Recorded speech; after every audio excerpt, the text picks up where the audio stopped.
The Libya conflict is entering its 5th month, with concerns growing that a protracted, destructive civil war has been kick-started by a Western rush to regime change. Thierry Maysan, a French intellectual and journalist, founder and chairman of Voltaire Network and the Access for Peace conference, has been working here in Libya trying to find out the truth. Thank you very much, Thierry, for being with us. Merci. Thank you. Where have you been in Libya, and what have you discovered? What have you found in your time here? First of all, it's quite obvious that the USA wanted to enter the war at the same time with Libya and Syria. That wish was made public by John Bolton in 2002. The plan was passed over to France and Britain, who decided to bring it to life in November last year. Secondly, it was necessary to verify whether an attempt of a coup had been made before that, a coup that could be organized by France or Britain. The attempt failed in October. After this failed attempt, another coup was planned. It envisaged killing all the heads of the Libyan National Congress if they got together in one place during a big celebration. That failed, though, because the situation in the region changed after the revolutions in Tunisia and Egypt. At that moment, France and Britain decided to carry out a PR operation and present this coup attempt as a people's rebellion. What was the aim of this regime change? Every member of the coalition pursues their own particular goal. It is necessary that everyone should be interested in the war. However, in terms of basic goals, it is worth noting changes that have started in Africa, like those which began in large areas of the Middle East. There are already 2 zones being created. First of all, it was decided to create a West African zone with Ivory Coast as its center, which corresponds to the ancient Mali Empire, which in fact explains the French intervention in Ivory Coast. After that, it was planned to obtain a considerable part of northern Africa, except Egypt. The latter, being part of northern Africa, will represent another bloc.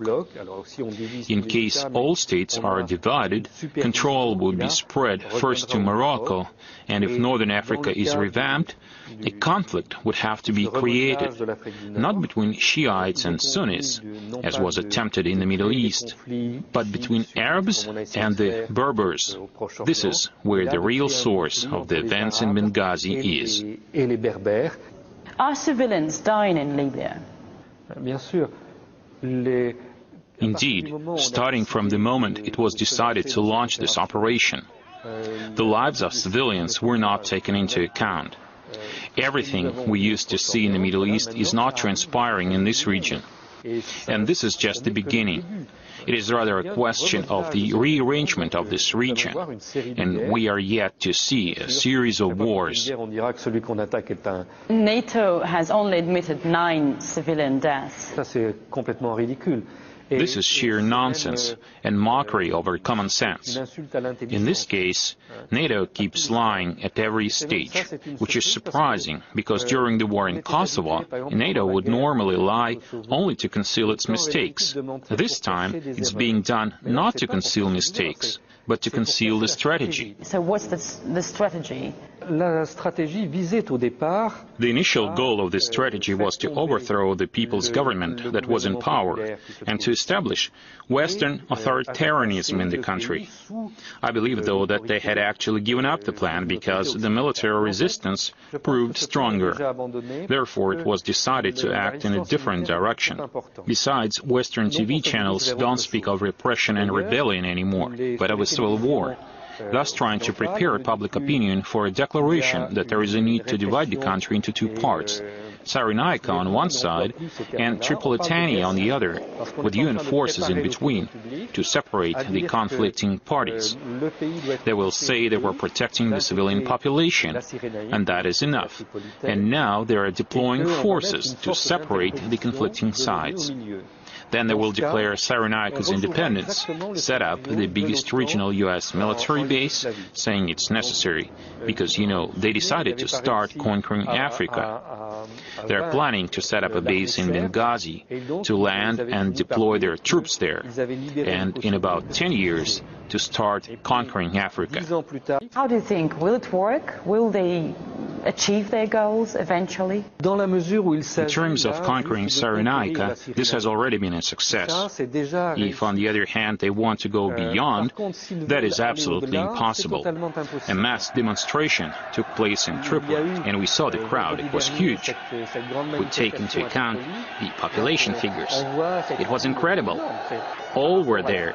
Now all those people are armed. It would be absolutely insane to bring troops into Tripoli. It would lead to infinite slaughter. What you are saying is terrible, is shocking. So do you think this truth could ever be established, could ever be recognized? I think that the lies have begun to dissipate, at least to some extent.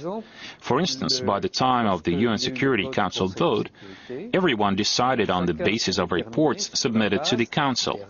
And the Security Council was certain that during the riots and demonstrations in Benghazi that grew into riots, the government killed 6,000 citizens, a terrible number.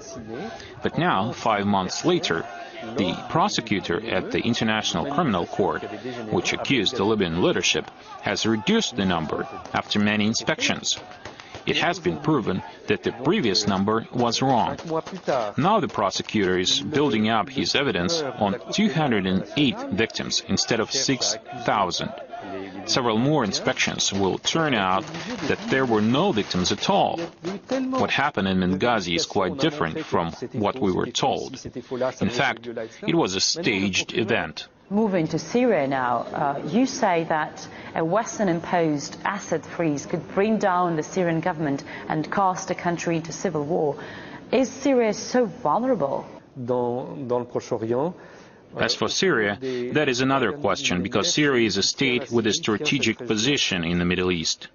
What is interesting in this affair is to see that the operation in Syria and the operation in Libya have been designed exactly the same way, and should normally have ended with the same war on both sides. But they let go of Syria, and I think that some states, Russia included, thought better of it and prevented the course of those operations. So that is why, at the moment, there is no war in Syria, even if some Western leaders repeat almost every day that it is necessary to go to war. One of the characteristics of the system is to have Islamist extremists on the spot. Let us say networks known as being those of Al-Qaeda. And I use this term on purpose, as there are some chiefs of those units we see here who are known for having fought in Afghanistan, in Bosnia-Herzegovina, in Chechnya, in Iraq, now in Syria or Libya. Some of them, in the meantime, have been detained for years in Guantanamo, freed by the United States, and brought on the spot to continue the fight.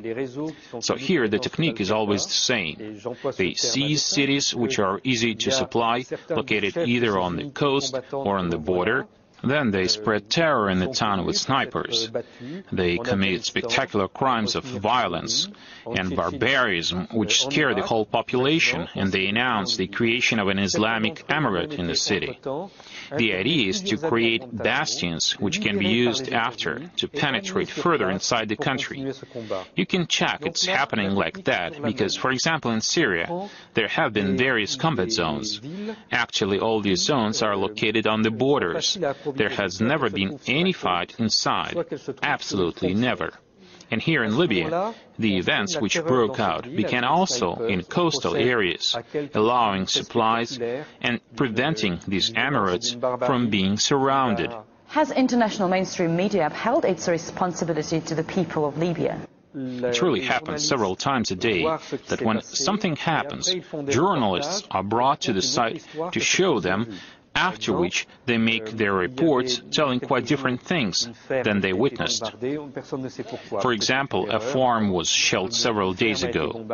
Nobody knew why, perhaps it was a mistake. Journalists were brought to show them what happened. All confirmed it was a farm. Full stop.